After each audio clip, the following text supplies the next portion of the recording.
വണ്ടിയുമായി മുറ്റത്തേക്ക് കയറി. ഇതെന്താ ഇവിടെ മാത്രം കറണ്ടില്ലേ? എന്നാൽ അടുത്തുള്ള വീട്ടിലൊക്കെ കറണ്ടുണ്ടല്ലോ, സിദ്ധു സ്വയം പറഞ്ഞുകൊണ്ട് ഡോറിൽ തട്ടി വിളിച്ചു. 2-3 പ്രാവശ്യം വിളിച്ചപ്പോഴാണ് ബാല വന്ന് ഡോറ് തുറന്നത്. നീ എന്തെടുക്കുമായിരുന്നു? അവൻ ചോദിച്ചു. ഞാൻ കിടന്ന വഴിക്ക് ഒന്ന് മയങ്ങിപ്പോയി, അതാ വിളിച്ചത് കേൾക്കാഞ്ഞത്, അവൾ പറഞ്ഞു. കറണ്ട് എപ്പോൾ പോയി? സിദ്ധു ചോദിച്ചു. കുറച്ചു നേരമായി, അവൾ പറഞ്ഞു. അടുത്ത വീട്ടിലൊക്കെ ഉണ്ടല്ലോ, പിന്നെ ഇവിടെ മാത്രം ഇതെന്തു പറ്റി? ബാല പറഞ്ഞു. ഞാനൊന്ന് നോക്കട്ടെ, ചിലപ്പോൾ ഫ്യൂസോ മറ്റോ പോയതാവും. അതും പറഞ്ഞ് സിദ്ധു പുറത്തേക്കിറങ്ങി. ബാല ഹാളിലെ സെറ്റിയിലായി ഇരുന്നു. സിദ്ധു മെയിൻ സ്വിച്ചിൻ്റെ അടുത്തേക്ക് വന്ന് നോക്കിയപ്പോൾ അത് ഓഫായിരുന്നു. ഇത് മനഃപൂർവ്വം ആരോ ഓഫ് ചെയ്തതാണല്ലോ. അവൻ അത് ഓണാക്കിയതും കറണ്ട് വന്നു.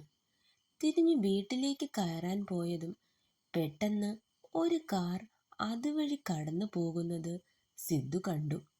അവന് ആ കാറ് കാണെ മുഖത്ത് വല്ലാത്തൊരു ദേഷ്യമുണ്ടായി. നീ എൻ്റെ വീട് വരെ എത്തി കളിക്കാറായോ? ഇതിന് നീ അനുഭവിക്കാൻ പോകുന്നതേ ഉള്ളൂ. അവൻ്റെ മുഖം വന്യമായി ഒന്ന് തിളങ്ങി. സിദ്ധു, ബാല അവനെ വിളിച്ചതും ഒരു നിമിഷം കണ്ണുകൾ അടച്ച് ശ്വാസം ഒന്ന് വിട്ട് വളരെ കൂളായ മുഖത്തോടെ അവളുടെ അടുത്തേക്ക് പോയി. എന്താ സിദ്ധു? അവൾ ചോദിച്ചു. ഒന്നുമില്ല, മെയിൻ സ്വിച്ച് ചെറിയൊരു കംപ്ലൈൻ്റ് ആയി.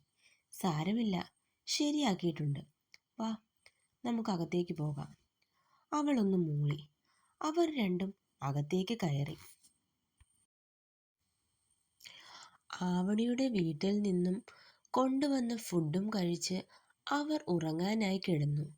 ബാല ഉറങ്ങിയെന്ന് മനസ്സിലായതും സിദ്ധു പതിയെ അവളെ ഉണർത്താതെ അവളുടെ അടുത്ത് നിന്നും എണീച്ചു.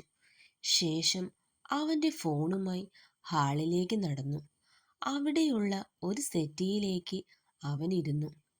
ആ സമയം അവൻ്റെ മനസ്സിൽ പല ചോദ്യങ്ങളും കടന്നുപോയി. അവൻ കണ്ണുകൾ അടച്ച് സെറ്റിയിലേക്ക് ചാരിയിരുന്നു. കുറച്ചു മുമ്പ് ആവണി അവനെ വിളിച്ചതേക്കുറിച്ച് അവൻ ഓർത്തു. ബാലയും സിദ്ധുവും അനിയുടെ വീട്ടിൽ നിന്നും ഇറങ്ങി കുറച്ച് സമയം കഴിഞ്ഞതും സിദ്ധുവിൻ്റെ ഫോണിലേക്ക് ഒരു മെസ്സേജ് വന്നു. ആവണിയുടെ മെസ്സേജ് ആയിരുന്നു അത്. സിദ്ധു ഏട്ടാ, എനിക്ക് ഏട്ടനെ അത്യാവശ്യമായി ഒന്ന് കാണണം. ഒരു കാര്യം സംസാരിക്കാനുണ്ട്. ബാല അറിയണ്ട. ഏട്ടൻ ഒന്ന് വീടിനടുത്ത് വരെ വന്നാ മതി. അത്രമാത്രമായിരുന്നു ആ മെസ്സേജ്.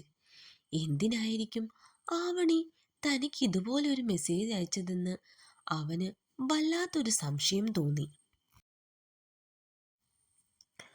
അവൻ ബാലയെ വീട്ടിലാക്കിയ ശേഷം ആവണിയുടെ അടുത്തേക്കാണ് പോയത്. എന്താ മോളെ, കാണണമെന്ന് പറഞ്ഞത്? സിദ്ധു ചോദിച്ചു. അതേട്ടാ, കുറച്ച് ദിവസം മുമ്പ് ബീച്ചിൽ വെച്ച് ബാലയ്ക്ക് നേരെ ഒരു ആക്സിഡന്റ് ഉണ്ടായില്ലേ? അതെ, അതിനിപ്പോൾ എന്താ? അവൻ ചോദിച്ചു. ഏട്ടാ അത് ബാലയുടെ അശ്രദ്ധ മൂലമുണ്ടായതാണെന്ന് എനിക്ക് തോന്നുന്നില്ല, ആവണി പറഞ്ഞു. അവൻ സംശയത്തോടെ അവളെ നോക്കി. അതേ ഏട്ടാ, ആവണി ബാലയെ ആ കറുത്ത കാർ ഫോളോ ചെയ്ത കാര്യവും കോളേജിനടുത്ത് വെച്ച് ആ കാറ് പലതവണ കണ്ട കാര്യവും സിദ്ധുവിനോട് പറഞ്ഞു. ഇത്രയൊക്കെ ഉണ്ടായിട്ടും നിങ്ങൾ എന്താ എന്നോട് പറയാഞ്ഞത്? സിദ്ധു ദേഷ്യത്തോടെ ആവണിയോട് ചോദിച്ചു. അത് ഏട്ടാ, ഞങ്ങൾ കരുതിയത് അത് ഞങ്ങളുടെ വെറും തോന്നലാകുമെന്നാ. അന്നൊരു ദിവസം തോന്നി ആ കാർ ഓടിക്കുന്ന ആളിനെയും ഞങ്ങൾ ചെക്ക് ചെയ്തു.